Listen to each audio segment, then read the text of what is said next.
Bom dia, pessoal. Hoje a gente vai ter uma live com o Dr. Scott Forbes, um dos caras que mais estudam creatina no mundo. Tanto que o apelido dele é Dr. Creatina. E o que é legal? Bom, grande parte daquilo que vocês veem, do que foi não criado hoje, mas é estudado, linhas de pesquisa, eles saem de outros lugares, né, que não o nosso Brasil aqui, da língua portuguesa, né? E hoje vocês vão conhecer um cientista que é um cara extremamente diferenciado, né? E que é amigo do Lancha Júnior, amigo do professor Tasto, amigo do Stuart Phillips, né? E que é da nossa rede de amizade. Então, pedi para ele sentar com a gente aqui no banho e conversar um pouquinho sobre creatina, tá? A língua vai ser em inglês, eu vou traduzir algumas coisas para vocês. É legal que vocês já, sei lá, afiam um pouquinho mais o inglês de vocês e venham conhecer um cara muito legal que é o Scott, tá?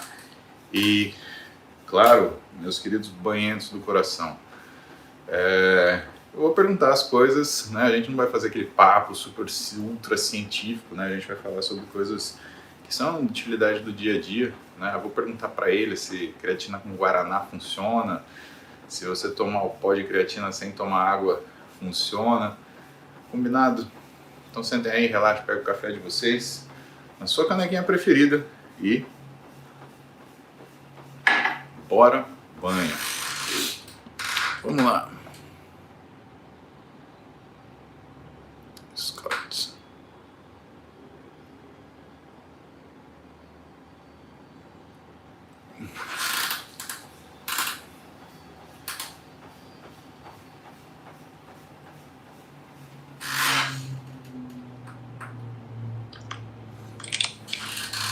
Bom dia. Bom dia, Professor. How good is your Portuguese today? Oh, it's fantastic. Very good. Look, first I would like to welcome you here to the banha, as we call it. It's something like fat, you know, because I started this live, this everyday live, talking about how to lose fat, and in Portuguese it's banha. Né? Sometimes I will stop our chatting to translate something for the people who watch us, because not everybody in Brazil speaks English, but a lot of people do. So if you, Professor, could speak a little bit slower to people can understand, I'm sure that a lot of people will understand you. And you must know that I am followed by several people, and among them there's a lot of colleagues of yours and my good friends that are also watching. Professor Lancha Júnior, Tácito will be here with us, so be very welcome. Thank you for your time, and let's talk about creatine, shall we? Yeah, absolutely. I'm very excited to talk about creatine. There's lots of kind of myths and misconceptions about creatine, and yes, I'm very happy to be on this live with you. It's been a long time. I've been asking. Yes. Let's talk about creatine. And yeah, I have many friends in Brazil, including the Supreme Commander, General T. And yeah, of course, Lancha Jr. as well. He's a great scientist, one of the best in the world. Wow, why creatine, Scott? Why just why does your interest goes to creatine? What sparks on your mind when talking about creatine?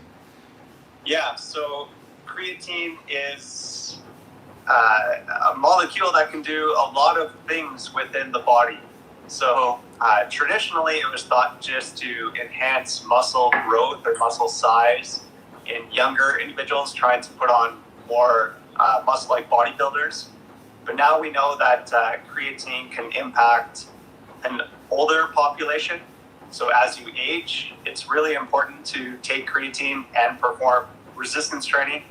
And we know that creatine can impact other tissues in the body as well, your brain, your bones, and there's more and more research to show other benefits of creatine. So I think that's what gets me really excited about creatine is all the other benefits of creatine beyond just the muscle? Well, here in Brazil in the 90s, there was like a fear about side effects of creatine, and there's open a great debate about if we should use it or if we should not use it. And for some time, creatine was banned from market here because some organs from the government couldn't state like a safety issue for the creatine. Is that fear, does it have any foundation? Is that anything that justify this fear for creatine? No, there's no justification for that fear. It's similar to kind of consuming a slightly higher protein diet as well. There's a lot of good research from another Canadian researcher, Dr. Stu Phillips from McMaster, has shown that protein is very safe for your body, and it does a lot of good to you, and it does no harm to your kidneys. And very similar with creatine as well. There's no evidence to suggest that it actually does any harm, especially in the recommended doses. So there's been the occasional case study, but oftentimes those case studies are flawed because they'll consume multiple supplements. They might take, over 200 grams of creatine in one case study was reported. And there was some negative effects in those situations, but they often just focus on creatine, but it's not creatine, it's other things that are actually causing the impact. So there's no actual strong evidence that creatine actually does anything bad within your body. So there is no justification to actually ban creatine. Bom, galera, o que o Scott está falando é que não tem nenhuma justificativa específica para você banir a creatina, ela é extremamente segura, e que os estudos que falam alguma coisa sobre lesão, eles são estudos que misturam outras coisas. As pessoas estavam usando outras coisas e que é muito difícil você separar e falar que foi a creatina que fez isso, não dá para ser verdade. Outra coisa importante que ele falou é que as doses de creatina elas foram diferenciadas. Então, não tem uma razão para a gente ter preocupação em relação ao uso de creatina. Super seguro, e é como se fosse alguma coisa que você estivesse tomando com alta quantidade de proteína. Nada que ameaçasse a sua saúde. Another question that is very common here, it's if pregnant women could use creatine, Scott. What do you have to tell us about that? Yeah, I would say the evidence right now is limited. So there's good animal evidence. So from one of the researchers is from Australia. Her name is Stacey Ellerly, and she has conducted quite a few research studies looking at creatine supplementation during reproduction in animal models. And she's shown that there's really positive effects of creatine in an animal model, but there's very limited evidence in humans.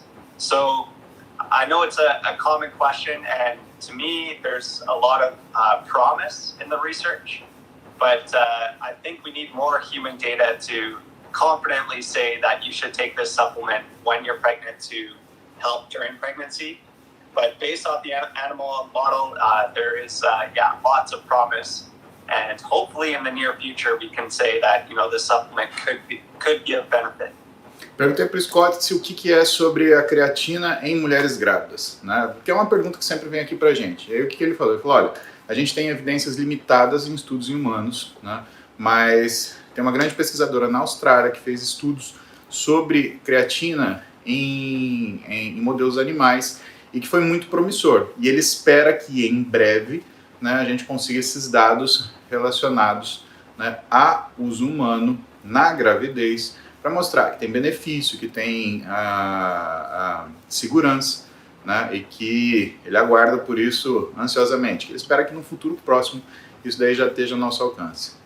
Scott, and also women breastfeeding.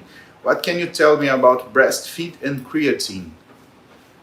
Yeah, so same thing. There's limited evidence. So I would suggest talking to your medical professionals to find out if they should be taking creatine. But from the science that I've read, again, I think we need more data to confidently say it's safe to do so. But I do know individuals that have consumed creatine, and it appears to be an effective supplement and a safe supplement. But again, I think we need more evidence in that particular area. As we know, some recent or not so recent discoveries about creatine, like stimulating GLUT4 channels and helping lowering the glucose on our bloodstream, we could say that we will find some data that support the use of creatine even in pregnant women, even in breastfeeding women, because we can state that creatine, even if you do not exercise, it's a good molecule for your health, right? Yeah, absolutely. So there's evidence that if you take creatine, you can increase the amount of glucose transporters within the muscle, so it's called GLUT4. And if you have more of those, you can bring more glucose from your blood into your muscle, which is a benefit. You don't want high blood glucose all the time. Yeah. So you want to bring that glucose into your muscle where it can be used as energy. And yeah, there's evidence in type 2 diabetes from some great Brazilian researchers that have shown the effectiveness of creatine supplementation to be a benefit in that population. And again, I think it could just be helpful for other individuals as well that might have pre-diabetes, so just elevated blood glucose. There could be some benefits to taking creatine supplementation. So yeah, even if you're not taking it to just get bigger and stronger muscles, there's lots of other benefits that creatine can enhance. That's one, so at the muscle level, but we also know that creatine can impact bone health as well, and it can also impact your brain health. Perguntei para o Scott sobre a creatina, que é uma molécula que, teoricamente, ela faz efeitos que você não depende, né, de você usar no treinamento ou de você fazer esporte para você usar, que é uma molécula que faz bem para a saúde. Ele lembrou que no diabetes ela tem capacidade de baixar ou de regularizar melhor os níveis de glicose, né, e que é uma conduta que tem sido usada porque ela age através daqueles transportadores tipo GLUT4 e que isso faz com que você tenha um manejo bom do diabetes, e que, portanto, a creatina não é só para você querer músculos grandes, maiores, mais fortes, né? Ele tem impactos na saúde do ponto de vista geral. And I think I have some articles that were published in 2006, 2005 about cognition in elder people. And have you seen anything more like it on these last 10 years or 15 years, Scott? Yeah, there's a couple of recent observational studies. So they look at the relationship between how much creatine you get in your diet and cognition. So one paper was done by us and some Brazilian colleagues as well, Marco Machado. And we showed a relationship between memory and dietary intake of creatine, which was really cool in an older population. There's also a very large association study done by Sergei Ostojic. And again, they found very similar things, that higher dietary creatine intake was associated with improved cognition in an older population. But currently, there's actually only 2 randomized controlled trials that have looked at creatine supplementation on markers of cognition in an older population. Those 2 trials both show a positive effect of creatine. So we do know that creatine is an effective supplement in an older population to enhance cognition. Wow. And recently we have some studies just about memory, but I can recall that very recently also we have a study that was had some critics because I believe that was some mistakes on the methodology and about memory and creatine. I would like to hear about your opinion and what is there for us to discover yet on this matter about memory. Yeah, so we did a systematic review and meta-analysis. So we combined all the studies together.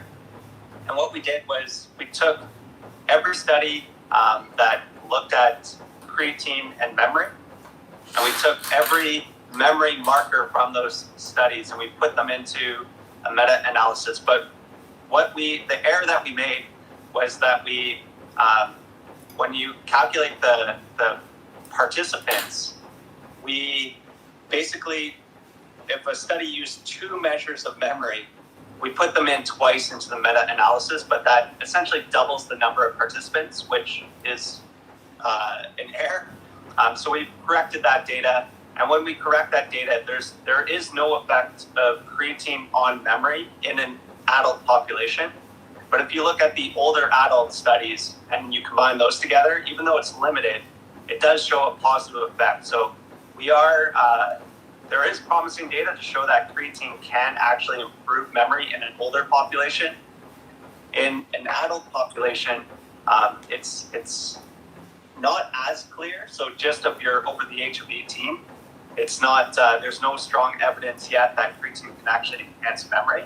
I think creatine can enhance cognition when the brain is really stressed. So if you have sleep deprivation, hypoxia, concussions, that's where I think creatine is going to have the biggest impact on enhancing your brain and your brain function. Scott, ele lembrou uma coisa muito importante, porque eu perguntei para ele da parte neurológica ainda, né?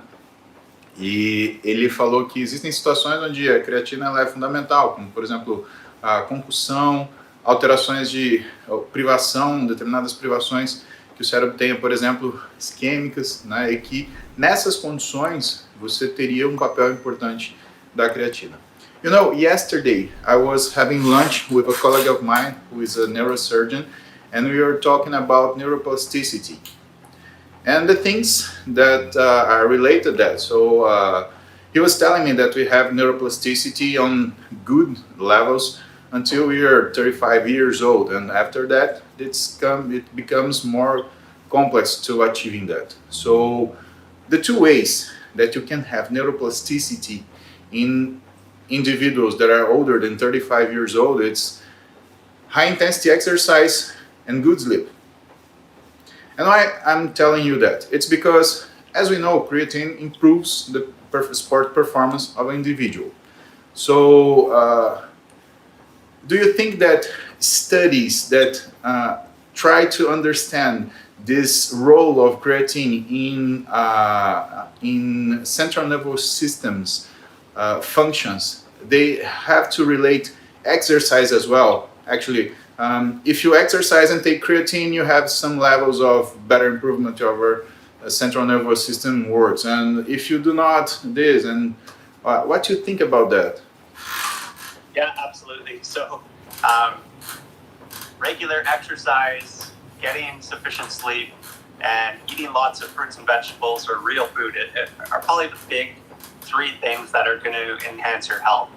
So I know we're talking about creatine today, but creatine has a small effect, and in certain situations it can have a positive effect, but it's important to put it in perspective. So your friend, your colleague that mentioned that sleep is very important is very true. So both from a performance standpoint and a health standpoint, sleep is absolutely essential. So if you're not sleeping well, you know, creatine's probably not going to have a big impact over the long term to enhance your cognition in any capacity.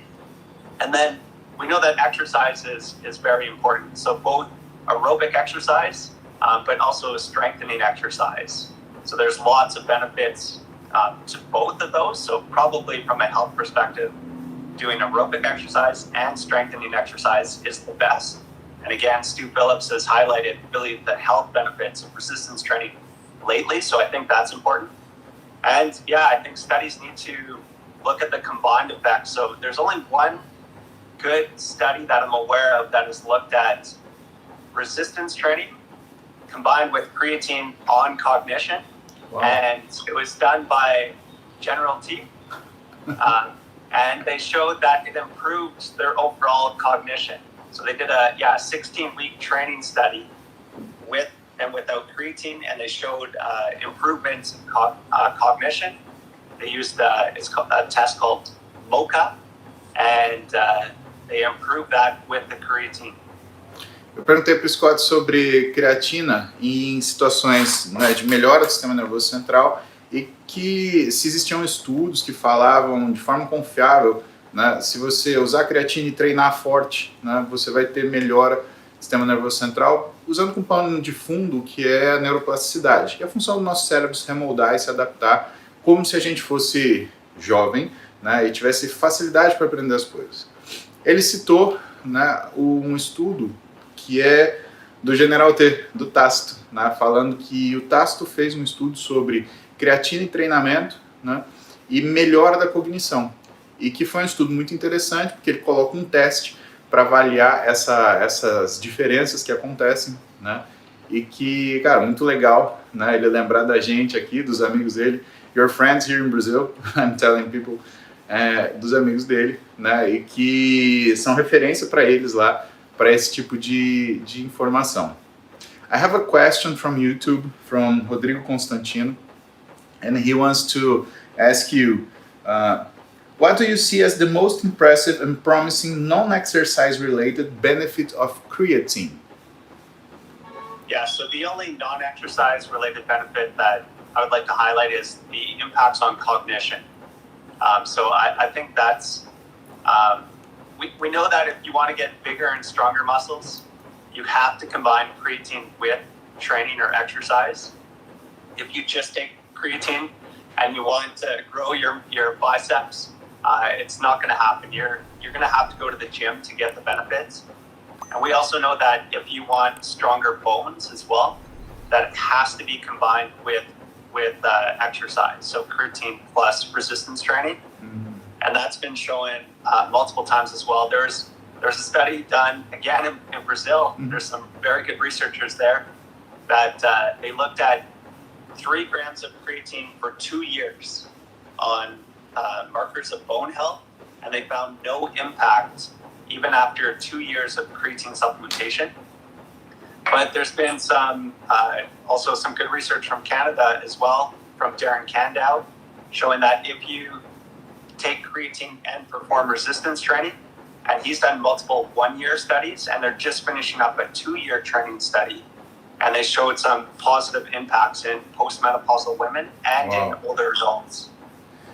Well, it's nice you talk about that as women health, because it's something that people here is all about worried. And just for you to know, almost half of my followers are women. And a lot of them are worried about their health and like to get old, but the most healthy way it's possible. What you can tell me about woman health and creatine? Yeah, so we know that creatine is an effective supplement for older women. We've done another systematic review and meta-analysis, and we found that if they performed exercise and took creatine, it enhanced their muscular strength. And I think that's a very important factor as you age. So if you can maintain strength as you age, you're going to be healthy for a longer period of time, and you're going to have better quality of life as you age. So we've done studies specifically in women looking at that. And then the other benefit is that it's also going to enhance their bone health as well. So Phil Chilliback, Darren Candow, they did that creatine study combined with resistance training for 1 year in postmenopausal women. It was published in 2015, and it showed that it lessened the loss of femoral bone mineral density loss. So they lost less bone mineral density over that 1 year period if they took creatine compared to the placebo. So even in that study, resistance training wasn't enough to actually put on more bone mineral, but it lessened, if they took creatine, it lessened the loss of that bone mineral in your femur, in your hip, and that could have some positive clinical aspects to it as well. Bom, ele respondeu a pergunta do Rodrigo que ele falou. Ele falou, Rodrigo, olha, os melhores efeitos são quando você combina o exercício com a creatina, mas que quando você estuda efeitos que não estão ligados, né, ao exercício, que a cognição aparentemente é uma das coisas que mais melhora em relação a isso. E como no final ele citou creatina em mulher pós-menopausa, aí eu perguntei, e a saúde da mulher? Né, como que ele fica?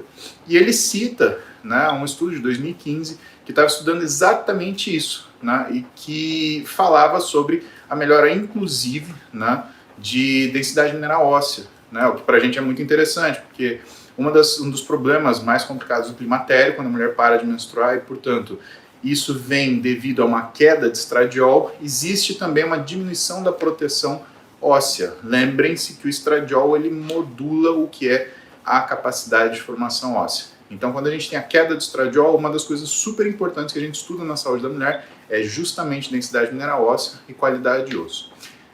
Scott, there is a age limit for using creatine, like until you're 80, until you're 90, or just health issues. Like if the guy is healthy and have 80 years old, 90 years old, there is no problem. Yeah, so based off the evidence, we don't have any data looking at those over the age of 90 that I'm aware of. But based off of kind of physiology, I would suggest that it would have a positive impact, and it'd be important, particularly as you get into that age group, to continue to try to exercise or strength train, and also creatine, in theory, could have an impact in that population. So yeah, so I would suggest that as you age, that creatine may even become more important in that older population. So it's a good idea to have some creatine for your grandmother or grandfather, right? Yeah, absolutely. And we've actually shown in multiple reviews that if you combine creatine with exercise, that their muscles are bigger and stronger, but it also impacts function as well. And we've measured that with improved sit-to-stand performance, which has been linked to falls risk. So if you can improve your sit-to-stand, you're less likely to fall. And so, again, I think that's something that's important that creatine has been shown to do is improve this functional task, and that could be a benefit as you age. And the opposite, what is the early age that we study creatine and we could support the use of it? Kids can use creatine. So there's two ways to answer that question. One is, yeah, the evidence suggests that people can start taking creatine, even babies can take creatine, and there's no negative side effects to taking that creatine. But I think it's also important for kids to maybe not focus on supplements, to just exercise regularly, Perfect. Learn how to cook food and eat real food, and then also focus on sleep as well. So I think those are kind of the three main things. And to me, creatine is not an important part of a kid's healthy diet or healthy lifestyle. I would suggest that maybe they wait till they're adolescents or over the age of 18 to consider to start taking creatine. But that's my own personal opinion. If you look at the science behind it, there is evidence to suggest that creatine can be an effective supplement to enhance exercise performance in 16, 17-year-old kids.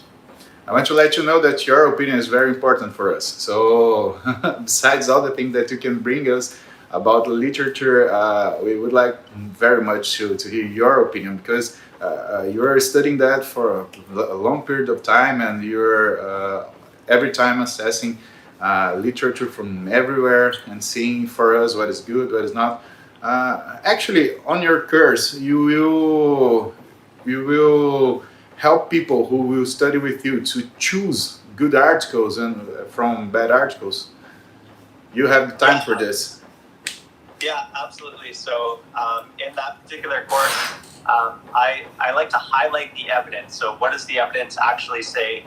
And I think that's really important, because there's a lot of misinformation about creatine. And there's lots of, I would say there's lots of kind of expectation about creatine that it's gonna be a steroid and cause you to get really big and strong muscles, but in reality, it's like 1 or 2%. So it's gonna have a small impact, but it's not gonna have this massive impact. But again, yeah, it's important to go to the evidence and the science and actually look at that because that gives you all the answers. Eu vou começar de ponta cabeça, né? Então eu perguntei para ele sobre se no curso dele ele vai ajudar a gente a entender o que é boa, o que é má literatura, o que são referências legais, né? Ele falou com certeza, né? Porque ele falou que tem muita coisa escrita que coloca a creatina como se fosse um esteroide, né? E tem muita opinião de pessoas que vai nessa linha, né? E que não tem nenhum tipo de embasamento para isso, pelo contrário, serve para confundir as pessoas. E por que eu perguntei para ele de literatura? Porque eu perguntei as duas coisas. Existe uma idade limite para a gente tomar creatina? Existe uma idade, né, inicial que a gente possa tomar?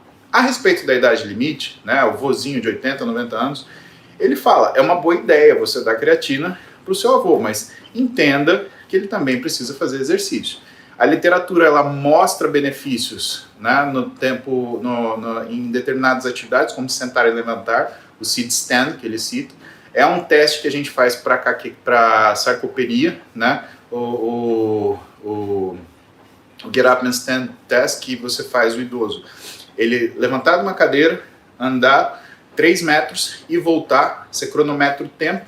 E esse tempo, de acordo com o tempo que o idoso ele demora para fazer isso, você tem um indício de sarcopenia, né? Nenhuma leve e grave, né? Para você introduzir a tua conduta. De outra forma, eu perguntei para ele, né, sobre uma idade limite inicial. Uma criança pode usar creatina? E o que ele fala? Ele fala, olha, tem 2 formas de responder essa pergunta. A primeira é, fisiologicamente, não vai fazer mal. Agora, a segunda, por conta de rotina, né, como é uma criança que não vai fazer exercício extenuante, né, ela não vai ter uma necessidade, né, física que comporte isso, que talvez não faça sentido, que é legal esperar ela, adolescência, chegar pelo menos numa situação de maioridade onde ela tem uma demanda para isso, tá? I ask you about kids because here in Brazil we have a very tight schedule for some boys and girls.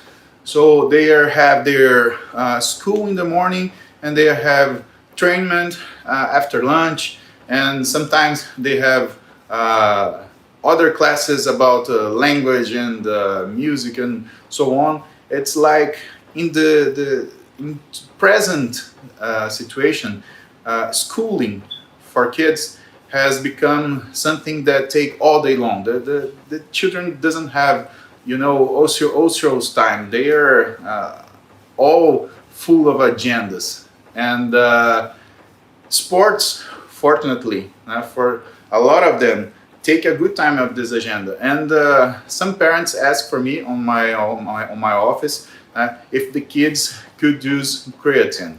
So in this case, as you said, we have physiologic reasons to do that, but it's more likely to wait until they get bigger and stronger and more trainable and have the use of it, right? Yeah, absolutely. And I'd like to mention, actually, there's a protocol that's been published on looking at creatine in adolescents that are going to school, and they're looking at cognition as well.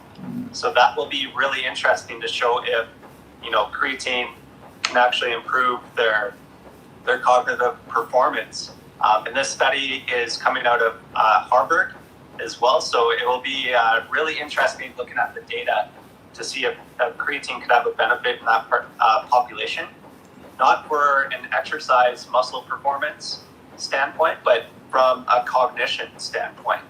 Do you know when it will be published? I'm not too sure. I just know that the protocol is going on, accepted for publication, and so the protocol is out there, and now they're going to run the study. So hopefully in the next year or 2, we can have that data to really answer the question if creatine can impact cognition in adolescents going to school. Então, Scott falou sobre, ele quis fazer um adendo, né? Diz que está em andamento um estudo com adolescentes, né, em uso de creatina, um estudo de Harvard, e que vai trazer muita informação acerca desse tema, e que ele espera que saia aí entre 1 e 2 anos, né, a expectativa que tenha. So, what you're drinking, Scott? It's coffee? Yeah, it's coffee, yeah. About coffee and creatine, that old fight. Oh, I cannot take coffee, I cannot take creatine. What can you tell us about it? How to use coffee, how to use creatine and take coffee at the same time? Is there a way? Yeah, so my personal opinion right now is that you can combine creatine and caffeine together or coffee together.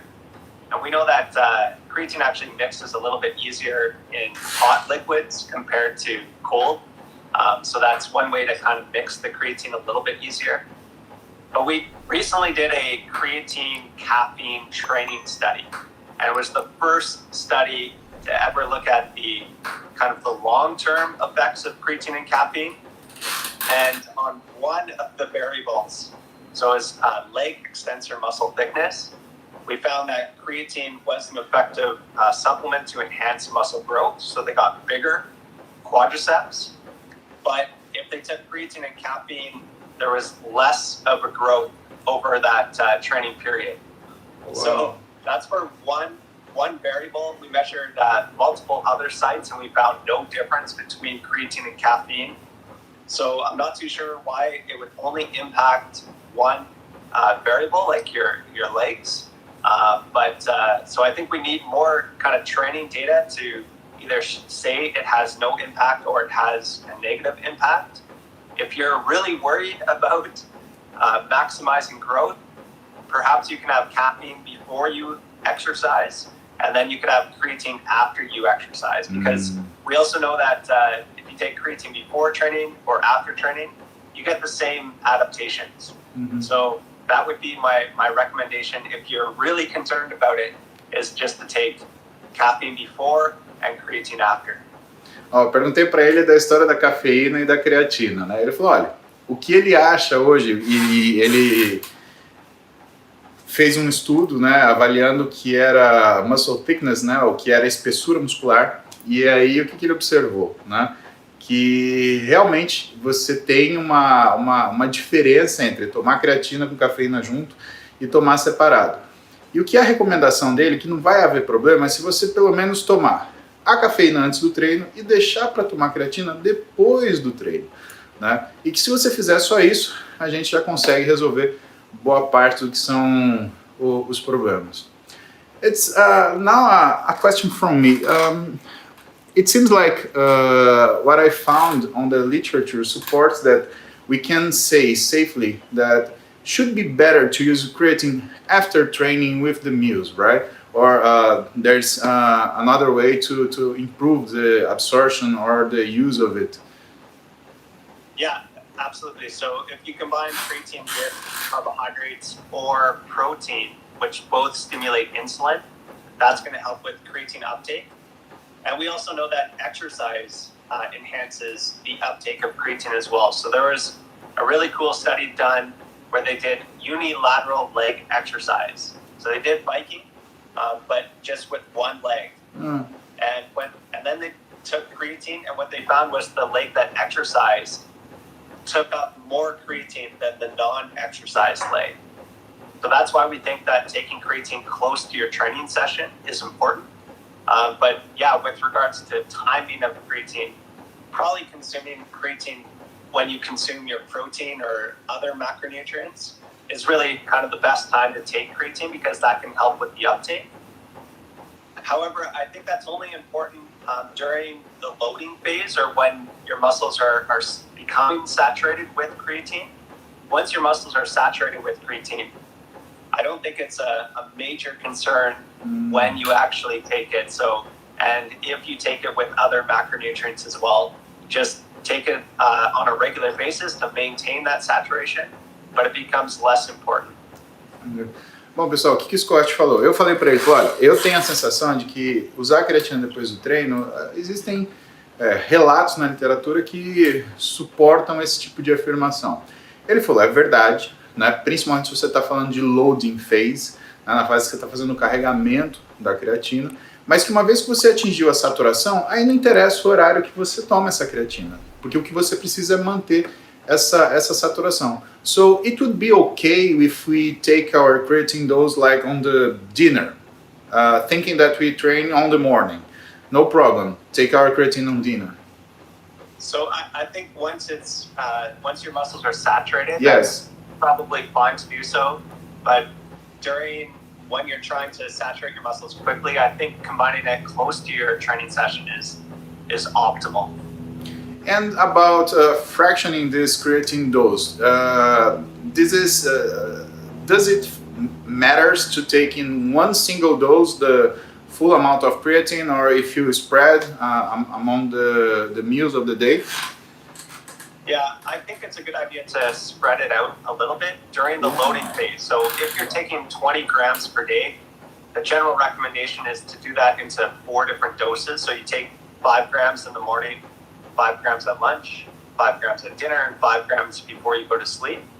It's just a little bit easier on your body, but there has been studies where they consume 10 grams, for example, in one serving, and we know that that's also an effective strategy.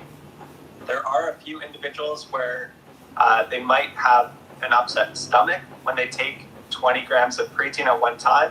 So if you separate it throughout the day, that's one way to minimize that side effect. Então eu perguntei para ele se o ideal é a gente... Bom, em primeiro lugar, se depois da loading phase faz diferença o horário que você toma creatina. Ele falou que não. Uma vez que você atingiu a fase de carregamento, se você quiser treinar de manhã e tomar à noite, não faz diferença nenhuma, né? E aí eu perguntei para ele se faz diferença a gente separar em várias tomadas ao longo do dia. E o que ele falou? Olha, quando você está num loading phase, fazendo 20 gramas por dia, talvez seja interessante você separar em doses de 5 gramas, né? 5 gramas de manhã, 5 gramas na hora do almoço, 5 gramas à tarde, 5 gramas para dormir. Por conta também de conforto gástrico. Né? Mas uma vez que você atingiu o que é a sua saturação, né, independente do horário, né, ele vai fazer efeito. And about the loading phase, do you think it's important to have a loading phase, or we can skip it and just thinking that we are gonna chronically take creatine? Okay, I will start today and will ever stop. So it's important to do a loading phase, or can I skip it? You can skip it. It's not necessary to do the loading phase.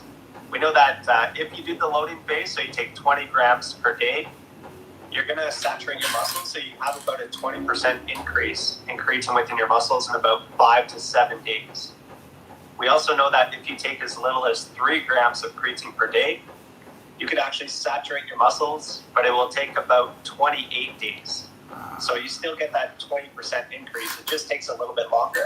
So if you're taking creatine just for general health, you definitely do not need to do that traditional loading phase. You can just take a lower amount and your muscles will become saturated over time. Bom, o que ele explicou sobre o carregamento da creatina? Que você não necessariamente precisa fazer a loading phase. Mas o que você entende? Que quando você faz a loading phase, tomando 20 gramas de creatina por dia, você tem um aumento de 20% da sua espessura muscular nos primeiros 5 a 7 dias.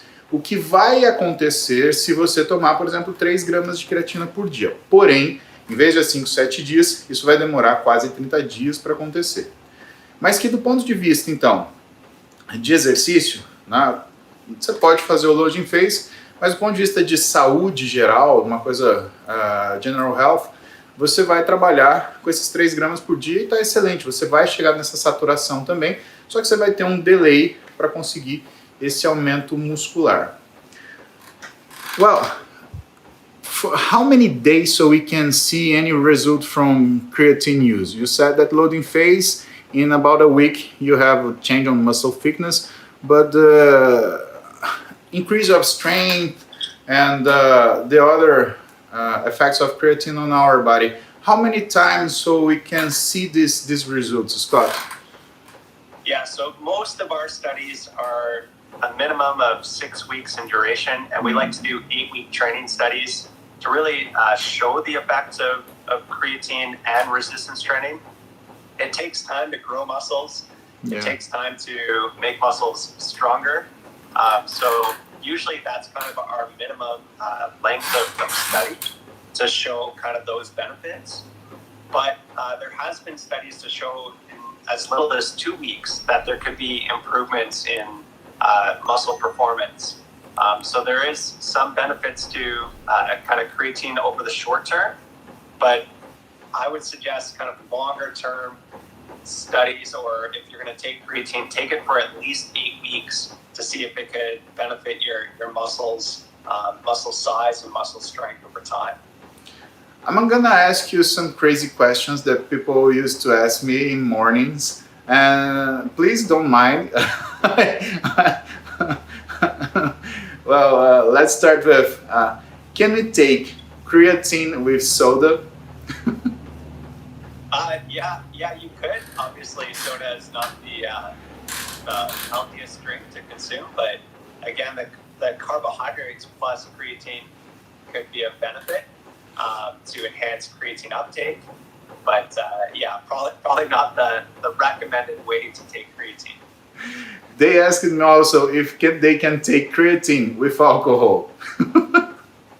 Yeah, that's another common question that I get, and we know that alcohol slows down muscle protein synthesis, so it's probably not the ideal thing to do if you're trying to get bigger and stronger muscles. But perhaps you can try. We could do a case study on you, Muzy, and see if creatine combined with alcohol. But there's no research to actually look at the combination of those two things. We need to do more research in that area. Ok. Perguntei para ele se pode tomar creatina com Guaraná. Aí o que ele falou? Ele falou, olha, poder até pode, né? O Guaraná não é a bebida mais saudável do mundo, mas o carboidrato pode ajudar com o que ele faz efeito. E aí vocês perguntaram para mim, creatina com pinga pode? Ele falou, olha, sabendo que o álcool ele diminui a velocidade de síntese proteica do músculo, talvez não seja uma coisa muito inteligente de ser feita. Mas a gente pode fazer um estudo, né, e colocar isso daí em pauta e ver o que acontece, né?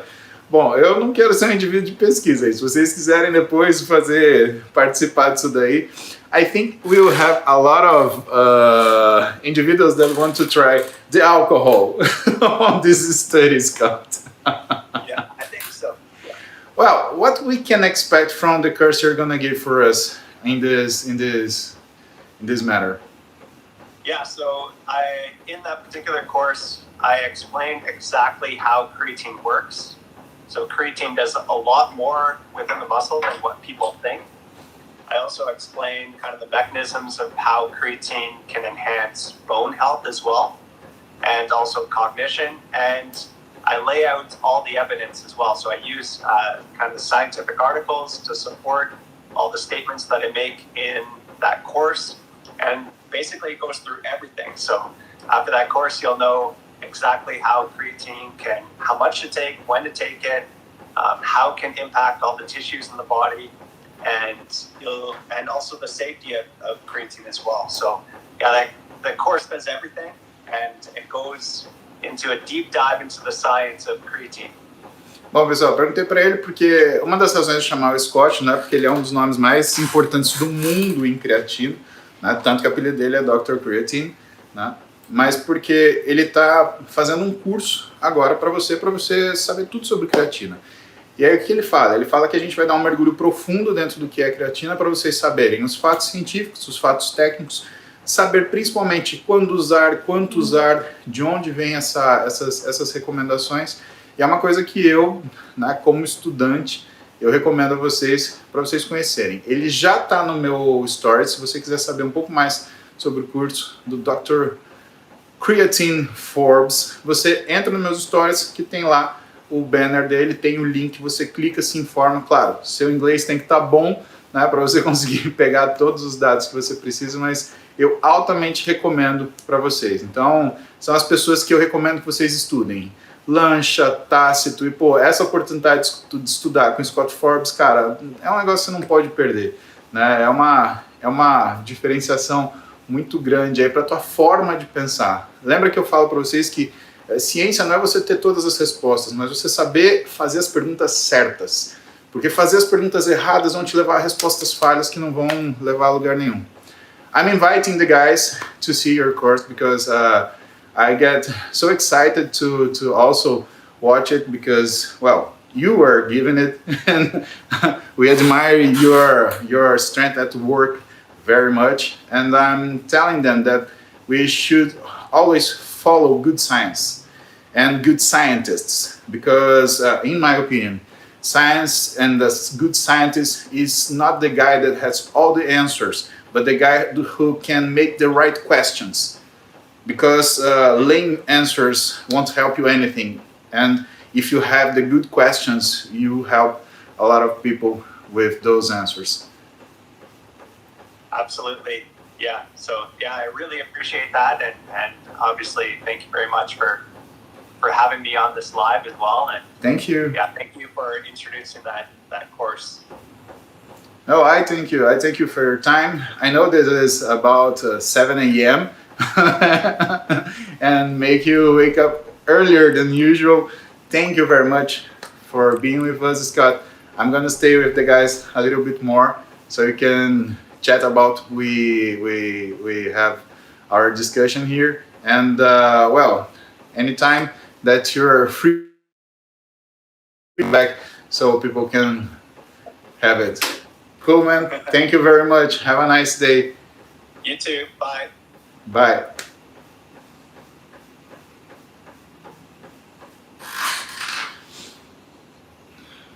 Vamos ligar os comentários aqui. Bom, galera, então hoje a gente teve uma live especial, né? Teve o Scott Forbes respondendo pra gente aqui. Aliás, que 3 dias, né? A gente teve Tácito no sábado, Lancha no domingo, Scott Forbes hoje, né? Para começar a semana já para, dar uma melhorada no que é o nosso raciocínio sobre as coisas, né? De cara, logo no início da semana. Espero que vocês tenham gostado. Para mim foi sensacional, né? Não só receber o Scott, mas poder responder essas perguntas. Eu acho que a história da creatina com Guaraná está resolvida, né? Então, Guaraná não é a bebida mais saudável que você pode escolher para tomar creatina. Mas, né, não tem nada de ruim que vai acontecer por causa disso. Eu só não combino creatina com pinga, porque aí talvez a coisa não vai dar muito certo, né? Algumas perguntas, faltou uma pergunta do Rodrigo aqui. Creatina se tornou muito cara nesses dias, eu acho que é por causa da falta de matéria-prima. Você acha que nos próximos anos vai ter um jeito alternativo de produzir e manter os preços baixos de novo? Então, Rodrigo, isso daí depende dos produtores da creatina, né? Então, a base que a gente tem é da criatura, né? E a gente sabe que a creatina ela não é obtida de forma animal, né? Porque ficaria muito caro você pegar carne e transformar isso em creatina. Uma coisa curiosa que eu aprendi com o Lancha nessa viagem para Paris, né? Eu comprei um beef jerky e ele falou, cara, sabia que a maior quantidade de creatina que tem na carne é justamente na carne seca? Aí ele falou, eu acho que era 10 gramas para cada 100 gramas. Eu vou confirmar essa informação, tá? Bruleitão. Ai, meu Deus do céu. Mas, Celso, qualquer coisa com pastel de pelo fica bom, meu querido. Ai, meu Deus do céu. Jesus amado. Olha, os banheiros estão foda, tá? Então, sobre creatina, podem fazer os seus... Podem consumir creatina aí sem medo, sem preocupação. Se você não quiser fazer o loading, tudo bem. Só tomar 3 gramas por dia aí indefinidamente. Você vai ver um aumento de espessura muscular em aproximadamente 28 dias. Agora, ganho de músculo, aí a gente está falando de pelo menos 6 semanas. É o que a gente estava conversando agora, né? Convido vocês a conhecer o curso do Scott. Então, se você quer uma formação, né, internacional, se você quer ter uma certificação internacional, estudar com um cara que manja muito, se chegou nessa altura da tua vida, tá lá no meu Stories, clica lá e aí você vai conseguir saber tudo sobre o curso do Scott e poder aproveitar. Legal, galera. Eu vou ficando por aqui. A gente fez um banho um pouco mais tarde hoje, né? 10h53 agora.